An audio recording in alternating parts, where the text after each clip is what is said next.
Bom dia para todos vocês que sempre nos acompanham com a nossa leitura do Alimento Diário. E nós estamos na primeira semana do livro 5, Os Trabalhadores do Final da Era da Igreja. Ainda estamos na série, então virá o fim. E vamos desfrutar da primeira semana, né? O tema dessa primeira semana é Casamento, um princípio para a edificação da igreja. E hoje, sexta-feira, vamos falar sobre o segredo do casamento, voltar ao princípio. Eu espero que vocês compartilhem esse vídeo para o máximo de casais que vocês puderem. Porque quem é que não quer saber o segredo do casamento? Então nós vamos aproveitar e vamos semear essa palavra. Já divulga com o título O Segredo do Casamento. Todo mundo vai clicar para querer assistir, né? Vamos lá. Deus ele tem uma relação de unidade com seu filho. E desde o princípio ele desejou ao homem essa mesma experiência. Foi assim em Gênesis com Adão e Eva. Esse também foi o desejo do Senhor Jesus lá na sua oração em João 17. E essa é a vontade de Deus para o casamento e para a igreja edificada.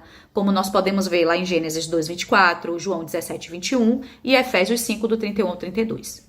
Agora, mesmo sabendo que essa era a vontade de Deus desde o princípio, nós ainda ficamos surpresos com o questionamento dos judeus em Mateus 19, nos versículos 7 e 8. Quando eles mencionaram que o divórcio era permitido na lei de Moisés. Mas Jesus foi bem claro em dizer que o problema está na dureza do coração caído, que desenvolveu uma personalidade autônoma, egoísta, depois da queda do homem lá no Éden. Casais que se mantêm juntos por mera determinação bíblica, sem qualquer realidade de edificação em amor, estão fadados ao fracasso. Isso é lamentável, mas infelizmente muitos são os casais que se conformam em viver infelizes até o fim do casamento somente para manter a aparência da unidade. Ó Senhor Jesus. Irmãos, preste atenção. Não é eu que estou falando. É o alimento diário. É o nosso apóstolo, o irmão Pedro Dong. Ó Senhor Jesus. Preste bem atenção. Não é porque você está se sentindo infeliz que você deve se separar. A ênfase de Jesus em suas palavras está na expressão não foi assim desde o princípio. Ele enfatizou isso no versículo 4 e no versículo 9 de Mateus 19. Ele mostrou o segredo do casamento, que é voltar ao princípio. Voltar à época em que Adão e Eva viviam somente do que se alimentavam no jardim do Éden. Eles se alimentavam, não era só de comida, era de toda palavra que procedia da boca de Deus, quando Deus aparecia para ter comunhão com eles na viração do dia. Isso vocês podem ver lá em Gênesis 2:9. Os versículos 16 e 17 em Gênesis 3:8 também fala sobre isso. Creia nessa palavra. Não é somente uma vida de dedicação ao trabalho que garantirá o sustento e o bem-estar da sua família, não. O que vai garantir o bem-estar e o sustento da sua família é você se alimentar da palavra de Deus. É você praticar a palavra. Isso está lá em Salmos 119, no versículo 25, 28, 50, 81, em Mateus 4:4. A experiência de sucesso dos casais que vivem pela palavra de Deus se torna uma mensagem muito poderosa no corpo de Cristo, provando para cada membro que a edificação da igreja na unidade é totalmente possível. Na verdade, a vitrine da edificação da igreja são os casamentos. Quando o marido e a esposa estão vivendo em unidade, tornando-se um só, isso é um claro sinal de que a edificação naquela cidade também será vitoriosa. Na semana passada, nós desfrutamos do tema Senhor, edifica a minha casa e a sua casa.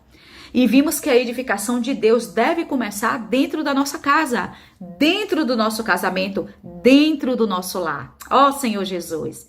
Mas vamos ser sensatos. Vamos ser sensatos e vamos ser realistas. A vida a dois não é fácil.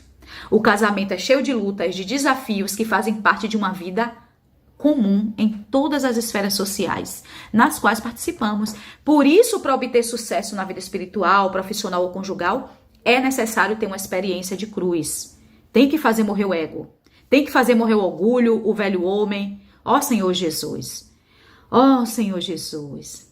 É muito difícil o relacionamento, né? E isso está dentro de cada um de nós. Não é dentro do seu cônjuge. Não é, é dentro de nós, é dentro de mim e de você.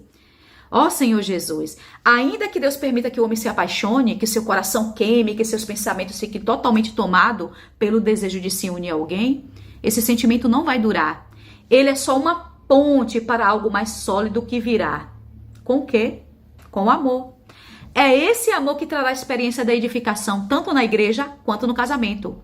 Quantos são os casais que depois de alguns anos, o marido para sua esposa e fala: ah, eu não sei o que aconteceu, eu não tenho nenhuma culpa, mas eu não te amo mais. Aí a esposa vai falar: ah, eu também não sei, você era meu príncipe encantado, mas depois de casado você vira um sapo. Eu não posso fazer mais nada também. Não é culpa minha, mas eu também não te amo mais. Sabe o que é isso? Isso é porque aquela paixão maravilhosa que ardia no coração, todo dia, toda noite, que parecia que ia tirar o fôlego, passou. Alguns até procuram ajuda de alguns profissionais que acabam aconselhando a ambos a fazer o quê? A abandonar o casamento para buscar a felicidade. E nisso, essas pessoas estão buscando a felicidade até hoje, depois de 5 casamentos depois. Imagine só. Eu quero aproveitar e falar aqui para os casais mais jovens. Aproveitem enquanto estão apaixonados para começar a pagar o preço, para viver pela palavra de Deus. E os que já são mais experientes, né? Comece a lutar para voltar a esse princípio de pureza e dependência absoluta de Deus.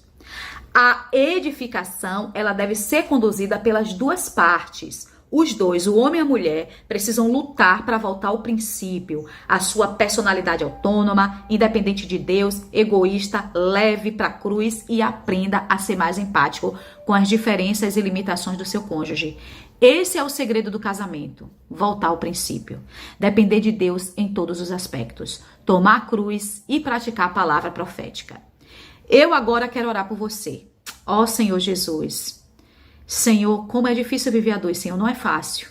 O Senhor nos criou, nos amou e nos colocou, Senhor, com o nosso cônjuge. Essa dificuldade não é porque é impossível, é difícil. Essa dificuldade é porque há um problema em nós. Senhor, aprendemos a viver de uma maneira independente de Ti. Aprendemos a viver longe de Ti. Queremos buscar a felicidade sem a Tua pessoa. Por isso existem muitos casamentos fracassados hoje. Senhor, nós queremos que o nosso casamento seja referência. Queremos que o nosso casamento expresse aquela unidade que desde o princípio o Senhor desejou no seu coração. Senhor, o problema do meu casamento está em mim. Eu preciso voltar ao princípio. Eu preciso ser aquela que queira dar o primeiro passo. Então eu consagro meu casamento. Eu consagro o casamento de todos os ouvintes. Nos ajuda, Senhor, nos dá sabedoria. Nos ajuda, nos ensina a voltar ao princípio. Nós queremos depender de Ti completamente, porque a nossa felicidade não está no nosso casamento. A nossa felicidade está no Senhor. E se o Senhor estiver no nosso casamento, tanto eu, quanto meu esposo, vamos sempre ser um, em unidade, servindo ao Senhor e seremos felizes, porque essa é a sua natureza e é isso que o Senhor deseja para os seus filhos. Muito obrigado por essa palavra, em nome do Senhor Jesus. Amém.